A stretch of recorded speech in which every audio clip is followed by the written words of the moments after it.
नमो नमः सर्वेषां हार्दं स्वागतम्।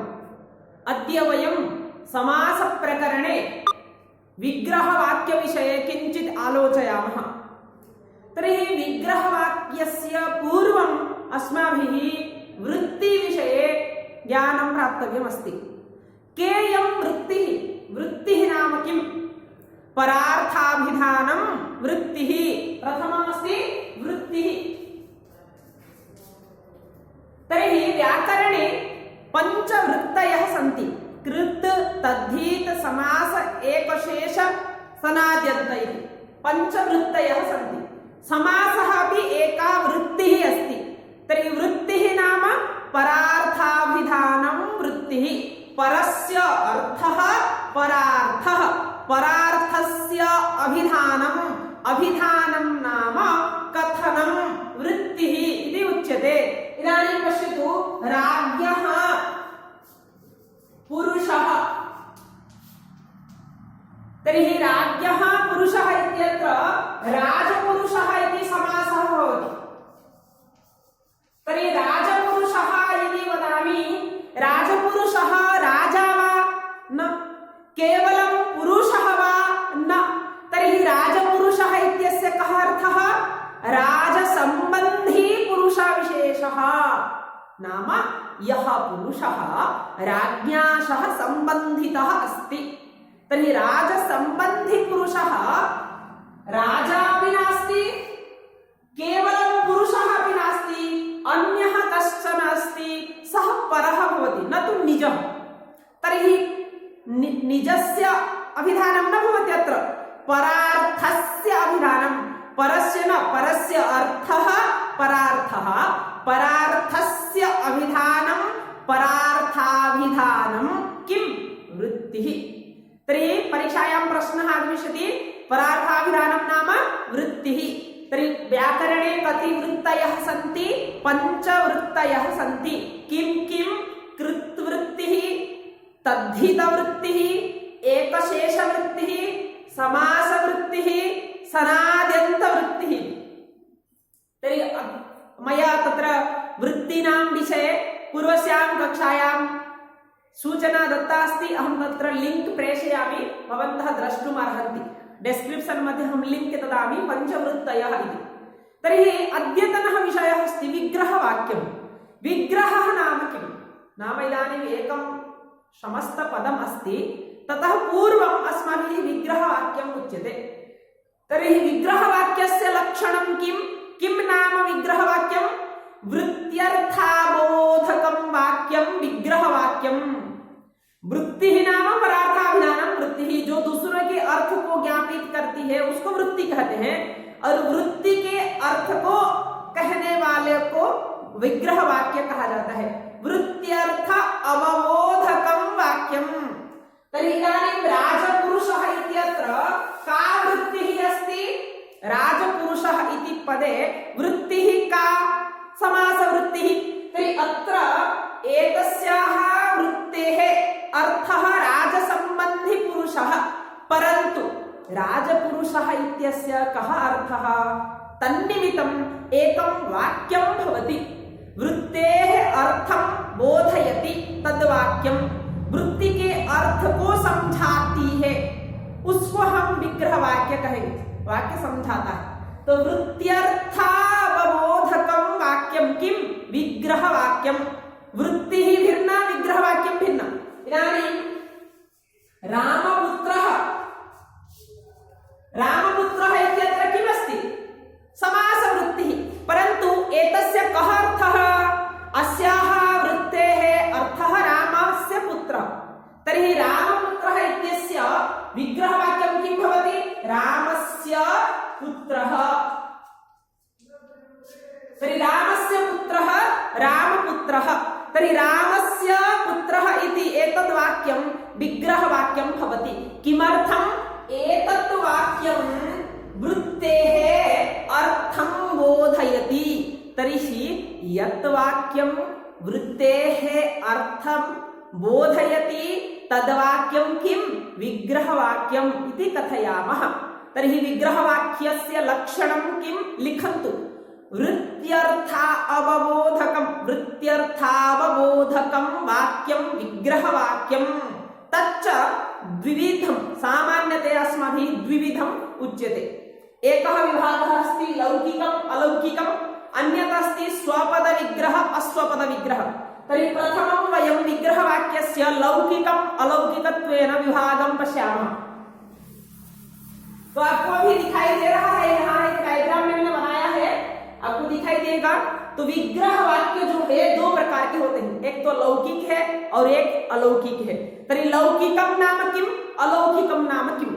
लोके प्रचलितं लौकिकं, लोके व्यवह्रियमाणं लौकिकं, न लौकिकं अलौकिकं। तर्हि पश्यतु अत्र रामस्य पुत्रः,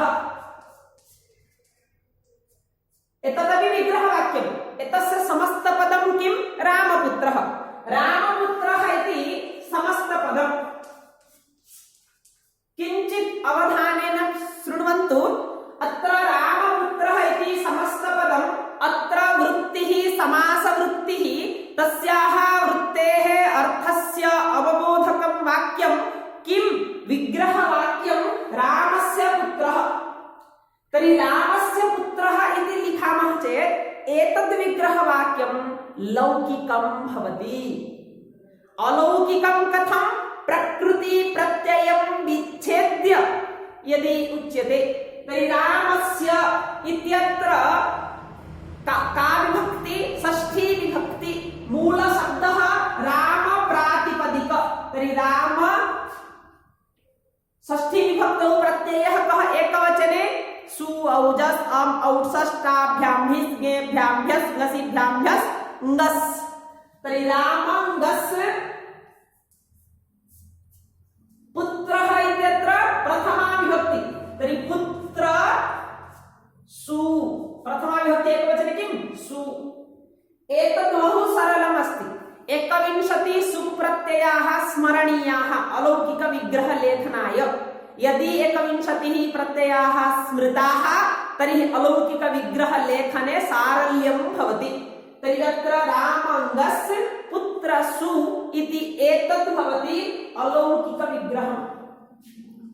परन्तु यत्र प्रकृति प्रत्ययः अभेदत्वेन स्वीक्रियते, नाम उभयः मिलित्वा प्रकृति प्रत्ययौ मिलित्वा स्तः, तत्र लौकिक विग्रह भवति रामस्य पुत्रः लौकिक विग्रह, रामङ्गस् पुत्रसु अलौकिक विग्रह।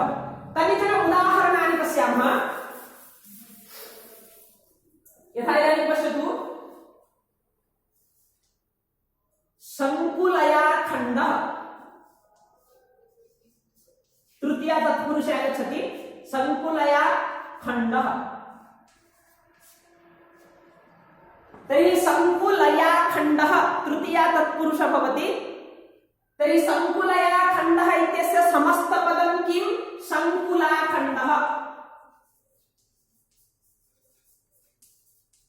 अत्र समासवृत्तिः, समासवृत्तेः अर्थस्य अवबोधकवाक्यं विग्रहवाक्यं। संकुलया खण्डः इति लौकिकं भवति।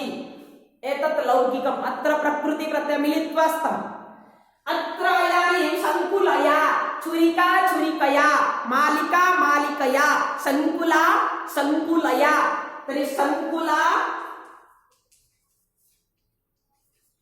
तृतीया विभक्ति, संकुला शब्दः तृतीया विभक्तौ किं भवति? टा। संकुला टा खण्ड सु इति एतत् भवति अलौकिक विग्रहम्। तर्हि लौकिक विग्रहम् अलौकिक विग्रहम् इत्यत्र स्पष्टता जाता। अहं चिन्तयामि एतत् बहु सरलमस्ति। भवन्तः अभ्यासं कुर्वन्तु। प्रत्येकं समस्तपदस्य विग्रहवाक्यं लिखन्तु, तस्य विग्रहवाक्यस्य अलौकिक विग्रहं लिखन्तु। तर्हि भवन्तः तत्र आदौ नाम 21 प्रत्ययाः सन्ति, 7 विभक्तिषु, 3 वचनेषु विभक्ताः सन्ति। सु औजस् इत्यादयः सुप् प्रत्ययः। तान् प्रत्ययान् आदौ स्मरन्तु। तेनैव भवतां कृते अलौकिक विग्रह निर्माणे सारल्यं भविष्यति। तर्हि अन्यः एकः अंशः अस्ति विग्रहवाक्यस्य स्वपद विग्रह, अश्वपद विग्रह, स्वपदम अस्वपदम।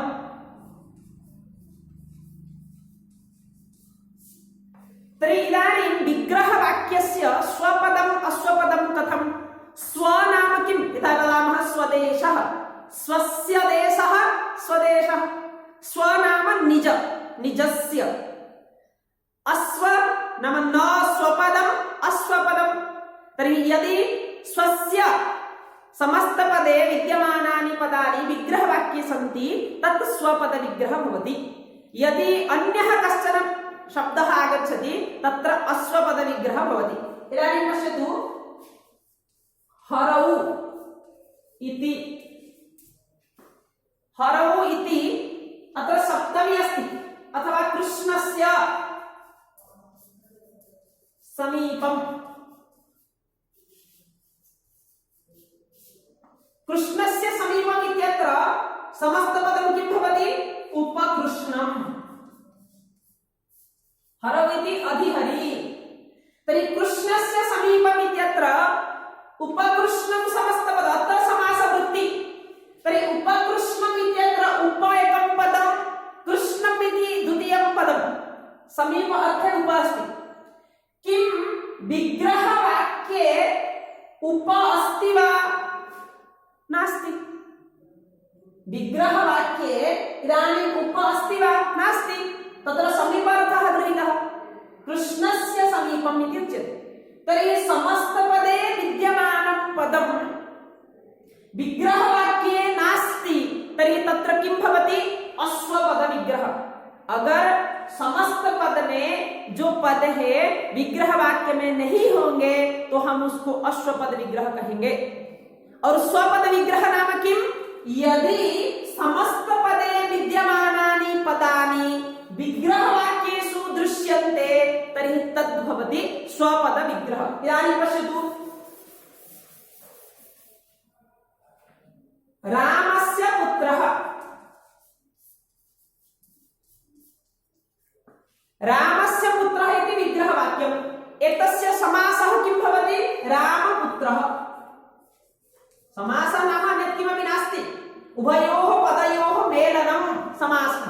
तर्हि रामस्य पुत्रः इति पदद्वयम् अस्ति, परन्तु रामपुत्रः इत्यत्र एकमेव पदम्। इदानीं रामपुत्रः इति समस्तपदे पदद्वयम् अस्ति, राम इति एकं पदं, पुत्र इति द्वितीयं पदम्। किं सर्वमपि पदम्, इदानीं प्रत्येकमपि पदं विग्रहवाक्ये अस्ति न वा? रामपदं विग्रहवाक्ये अस्ति, पुत्रः अपि पदं विग्रहवाक्ये अस्ति। तर्हि एतादृशं विग्रहवाक्यं किम् उच्यते? स्वपदं विग्रहम्। एक उदाहरण देना चाहता हूं। मैंने रात को एक सब्जी बनाया, उस सब्जी में मैंने गोभी, गाजर सब कुछ डाला, आलू, टमाटर, ग्रीन मटर सब कुछ डाला, लेकिन मेरा नमक खत्म हो गया था, तो मैं नमक मेरे पड़ोसी से मांग के लाया और नमक डाला। तो उस सब्जी में जो भी चीज में डाला हूं वो सब मेरे ही है क्या? नहीं है। सब्जी जितना भी डाला हूं वो तो मेरा था, लेकिन जो नमक डाला हूं वो नमक मेरा नहीं है। तो सब्जी में जितने सारे वस्तु हैं वो स्ववस्तु नहीं, तो वो अश्ववस्तु, न स्ववस्तु अश्ववस्तु। तो ऐसे ही अगर विग्रह वाक्य में दिखाई देने वाले पद समस्त पद में न हो, या फिर समस्त पद में दिखाई देने वाला पद विग्रह वाक्य में न हो, तो हम उसको कहेंगे अश्वपद विग्रह। और सामान्य रूप से अव्ययभाव समासेषु तथा दृश्यते। अनन्तरं रामस्य पुत्र इति तत्पुरुषे किं भवति?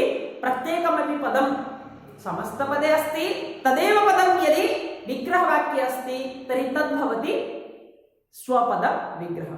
तर्हि स्वपदम् अश्वपदम् इति एकः अंशः अस्ति विग्रहवाक्यस्य। तो आज की ये कक्षा में हम लोग क्या पढ़े कि वृत्ति मतलब क्या है? परार्थाभिधानं वृत्ति, वृत्त्यार्थ अवबोधकं वाक्यं विग्रहवाक्यं, विग्रहवाक्यं द्विप्रकारकं, लौकिकम् अलौकिकं, पुनः विग्रहवाक्यस्य भेदद्वयं स्वपद विग्रह अश्वपद विग्रह लौकिक विग्रहवाक्ये किं भवति प्रकृति प्रत्यय मिलित्वा भवति अलौकिक विग्रहवाक्ये प्रकृति प्रत्यय भिन्नकृत्य विभेद्य लिख्यते स्वपद विग्रह नाम समस्त पदे विद्यमानानि पदानि विग्रहवाक्येष्वपि गृह्यन्ते तद् विग्रहवाक्यं स्वपदम् अश्वपद विग्रह नाम समस्त पदे तु अस्ति पदं परन्तु विग्रहवाक्ये तत् पदं न व्यवह्रियते तस्य पदस्य व्यवहारः न भवति तर्हि तादृशे स्थले तद् विग्रहवाक्यम् अश्वपद विग्रहम् इति कथ्यते अस्तु पुनर्मिलामः जयतु भारतं जयतु संस्कृतं धन्यवादाः।